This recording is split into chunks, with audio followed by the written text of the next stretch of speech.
Vous êtes sur France 24 et vous avez raison. Bienvenue dans votre journal de l'Afrique. À la une de l'actualité africaine ce soir, ils sont libres. Une trentaine de prisonniers d'opinion algériens, dont Khaled Drareni, le journaliste emprisonné depuis le 15 septembre dernier. Ils ont bénéficié de la grâce accordée par le président Tebboune ce jeudi. La crise politique en Somalie s'enlise, des tirs ont éclaté en marge d'une manifestation de l'opposition dans la capitale. Le pays devait organiser des élections avant le 8 février, date de la fin du mandat du président Abdoulaye. Mais à cause des dissensions politiques, le scrutin n'a pas pu se tenir. Les Nations Unies ont appelé au calme et à la retenue. Et ce soir, nous recevons une étoile montante de la musique africaine. Sacrée prix RFI découverte en 2019. C'est une autrice, compositrice et interprète. Elle s'appelle Céline Banza et elle nous vient de République démocratique du Congo et elle nous parlera de son premier album qui sort ce vendredi. Une trentaine de prisonniers d'opinion, dont le journaliste Khaled Drareni, ont été libérés après l'annonce du président ce jeudi. Abdelmajid Tebboune a accordé des grâces présidentielles à des détenus, et ceci à la veille du deuxième anniversaire du Hirak, le mouvement soulèvement populaire contre le régime qui avait conduit à la chute de son prédécesseur, Abdelaziz Bouteflika. David Chilbert.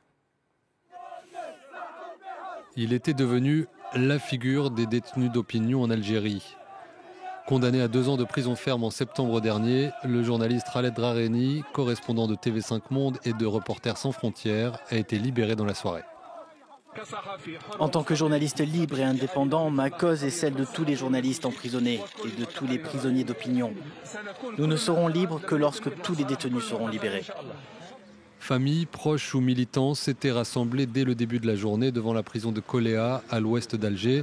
C'est là qu'était enfermé le journaliste de 40 ans, dont on ne savait pas s'il ferait partie des prisonniers graciés la veille par Abdelmajid Tebboune. Le président algérien avait promis la libération d'une 60aine de détenus d'opinion sur les 70 environ que compterait l'Algérie, selon les organisations de défense des droits de l'homme. Nous souhaitons que cette libération soit un premier pas et qu'il y en ait d'autres qui iront vers une transition politique où le peuple sera souverain. Une trentaine de prisonniers ont jusqu'ici été libérés, dont l'homme d'affaires et ancien candidat à la présidentielle Rachid Nekaz. La plupart des personnes graciées appartenaient au Hirak et avaient exprimé leur opinion sur les réseaux sociaux. Le mouvement de revendication démocratique fêtera ses 2 ans lundi. Et pour ses sympathisants, les annonces de remaniement ministériel et de dissolution de l'Assemblée faites par Abdelmajid Tebboune sont très loin d'être satisfaisantes. En Somalie, des coups de feu ont éclaté en marge d'une manifestation de l'opposition à Mogadiscio. La capitale a été placée sous haute surveillance par des forces de sécurité. Un pas de plus dans la profonde crise politique qui secoue le pays. Les précisions de notre correspondant dans la région, Bastien Renu. Difficile de savoir exactement ce qu'il s'est passé ce vendredi à Mogadiscio. Ce que l'on sait, c'est que des centaines de manifestants défilaient pacifiquement dans les rues le long de l'aéroport, à proximité de la zone contrôlée par l'ONU et l'Union africaine, lorsque des coups de feu ont retenti, faisant fuir une grande partie de la foule.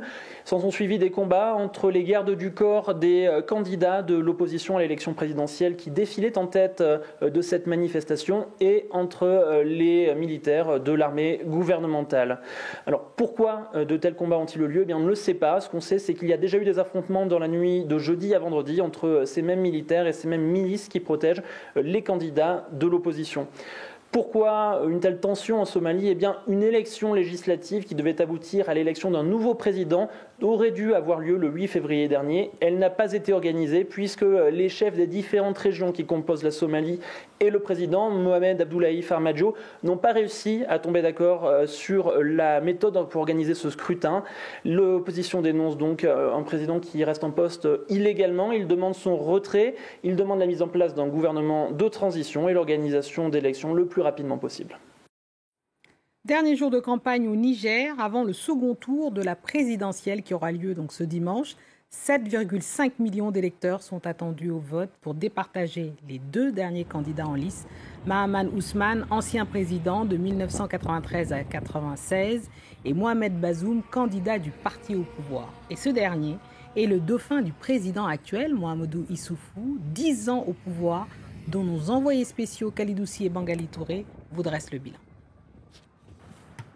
C'est l'une des grandes réalisations du président Mamadou Issoufou, le 3e pont de Niamey d'une longueur de près de 4 km. Durant sa présidence, le pays s'est doté de nouvelles infrastructures, notamment dans sa capitale Niamey. Des réalisations qui contrastent avec l'économie réelle du pays. Bien qu'il soit producteur de pétrole, le Niger occupe depuis 9 ans le dernier rang mondial de l'indice de développement humain de l'ONU. Une réalité qui interroge au marché de Niamey. L'essence nous appartient. Aujourd'hui, nous payons l'essence 560 francs le litre, ici au Niger. Mais au Nigeria, on vend l'essence du Niger à 550 francs. Puisque l'essence nous appartient, on devrait l'acheter au même prix ici qu'au Nigeria.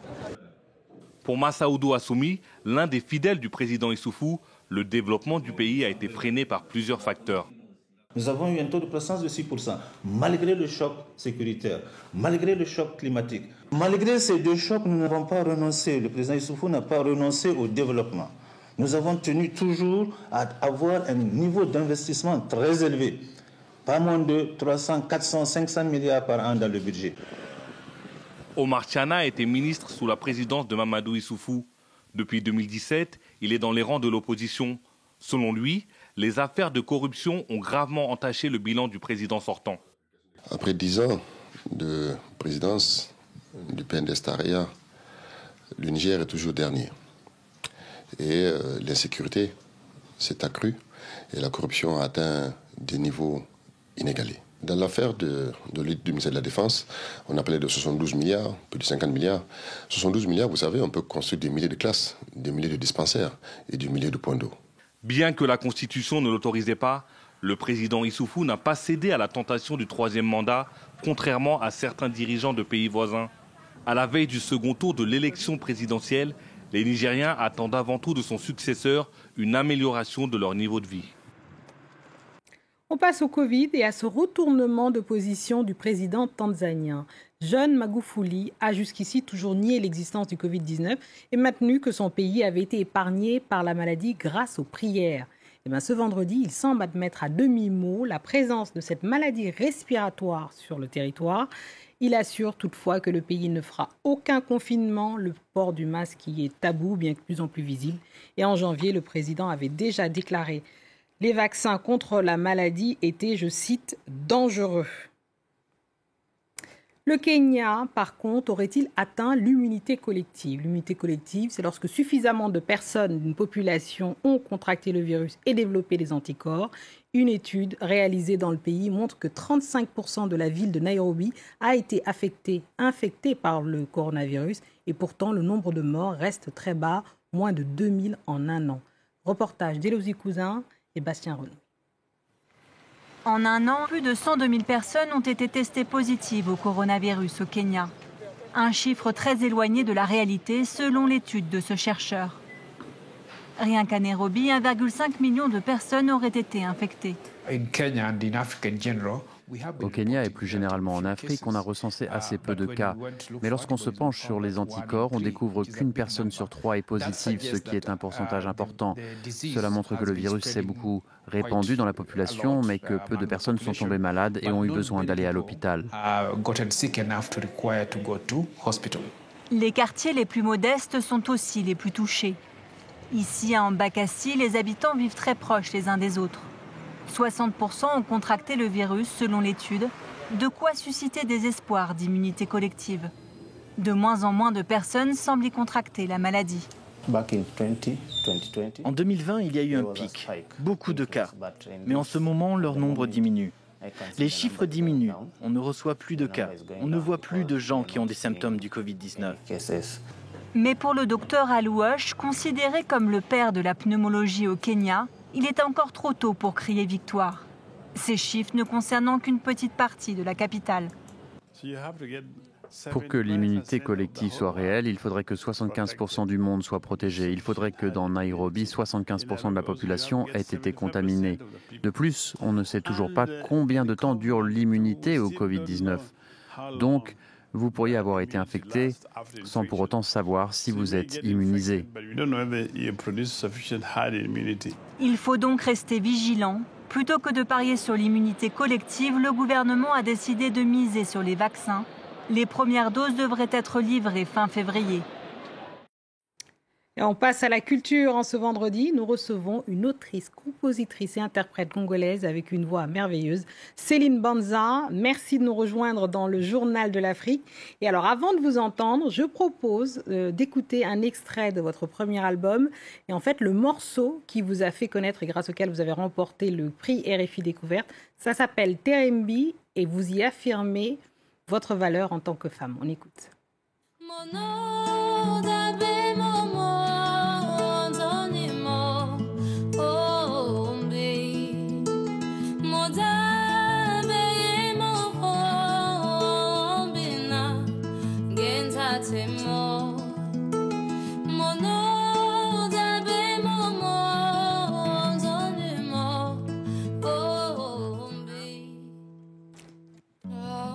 Céline Banza, on vous retrouve à Kinshasa. Vous avez 24 ans. Vous avez décidé de faire la carrière, de faire de la musique votre carrière à l'âge de 16 ans. D'après votre biographie, vous avez été encouragé par votre père qui vous a offert votre première guitare. Mais comment est née votre passion pour la musique ? Ma passion pour la musique est née, je dirais, depuis toute petite. D'où mon père... avec la guitare et tout. Donc j'ai commencé comme tout musicien à chanter dans les chorales, à la maison, à l'école et ensuite le voyage à l'est du pays, à Kisangani précisément. C'est là-bas qu'est né ce besoin ou cette détermination de faire carrière ou de faire la musique. Voilà. Alors, vous êtes une compositrice. Ce premier album, riche en sonorités et d'une grande harmonie musicale, une sorte de mélancolie joyeuse. Dites-nous comment vous l'avez conçu. Cet album, je dirais que c'est ma petite vie, c'est ma petite histoire et ça, naturellement, avec ma guitare et les musiciens qui m'accompagnent. Donc, c'est des chansons que j'ai composées depuis... plus de, je dirais 5 ans, 3 ans, donc depuis 5 ans, j'écrivais ces chansons-là et pour ce premier album, je voulais parler de moi, je voulais parler d'où je viens, je voulais parler de comment je suis arrivée dans la musique et comment les gens ils m'ont tendu la main et voilà, donc pour ce premier album, j'ai gardé cette histoire-là, ma petite vie d'avant et d'aujourd'hui et voilà, naturellement ces mélodies j'ai pas cherché trop loin, naturellement le soir avec ma guitare j'ai pu trouver ces mélodies là qui est dans cet album et ces mots là, voilà. Et alors on sait que vous jouez aussi de la comédie. Dites-nous en quelques mots, est-ce que vous avez d'autres projets en cours? Évidemment on se doute que cette période de Covid n'est pas évidente, mais peut-être pour après. Oui, la comédie, ça c'était une expérience, une première expérience, je dirais, vraiment où c'était un grand spectacle dans lequel j'ai joué. Et d'où même est sortie la chanson Terembi, qui veut dire mon corps. Et j'ai joué dans cette pièce de théâtre de Fabrice Moukala, que je salue, c'est un metteur en scène congolais, qui s'appelle Trois femmes en colère. Donc je devais composer une chanson pour cette pièce de théâtre. Et je devais la jouer aussi dans la pièce. Donc, c'est pour ça. C'était une première expérience dans le théâtre. Avant, j'avais essayé aussi dans le film, dans le cinéma. Donc, voilà, pourquoi pas s'il y a d'autres projets de... Bien sûr, j'en suis sûre qu'il y en aura d'autres. Je suis sûre qu'il y en aura d'autres. Bien sûr, j'aimerais bien continuer à vivre ces expériences-là en cinéma ou en théâtre aussi. J'adore, c'était des belles expériences. Voilà. On vous souhaite le meilleur pour la suite, pour ce nouvel album qui vient de sortir, s'appelle Préfacio. C'est ainsi, là-dessus, qu'on nous refermons cette édition du Journal de l'Afrique. Merci à tous ceux qui nous ont suivis partout dans le monde, de Kisangani à Maputo en passant par Nairobi. Restez avec nous sur France 24 et on se quitte avec un autre extrait de l'album de Céline Banza avec Youssoupha. Ça s'appelle Départ. On écoute.